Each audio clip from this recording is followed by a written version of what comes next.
Кубанычбек Тойчиевдин Улар үндүү дил кайрык аттуу китебинин бет ачары өттү. Автор 1968 жылы Тажикстандын Мургап районунда төрөлгөн. Өмүрүнүн дээрлик жарымын ошол жакта өткөрүп, Кыргызстанга 2007 жылы гана көчүп келген. Андан бери дээрлик 20 жыл өтүп, анын киндик кан тамган туулган жерине болгон сагыныч, кусалык сезимдери ыр жазууга түрттү. Кубанычбек Тойчиев ыр жыйнагында негизинен тоолорго, эли жерине болгон сүйүүсүн кагаз бетине түшүргөн. Андан тышкары ырлар аркылуу ыймандуулукка, турмушту таанууга, жаратылышты сүйүп, коргоого үндөйт. Китеп бардык поэзия сүйүүчүлөрүнө арналды. Талдоочулардын айтымында эмгекте Мургаптагы жер суу аталыштары кеңири берилген. Мунун келечек үчүн мааниси тарыхый жактан кошумча булак болуп берет. Чыгарманын өзгөчөлүгү мына ушунда. Жазып башташыма негизи мен муртатан чыгармачылык анча-мынча жазып келгенмин. Мага негизги түрткүсү ошол мындан 2 жыл мурда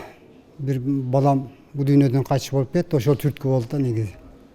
Ошондон эле ушундай бир кыжалатчылык, сагыныч дегенден уланып кетти.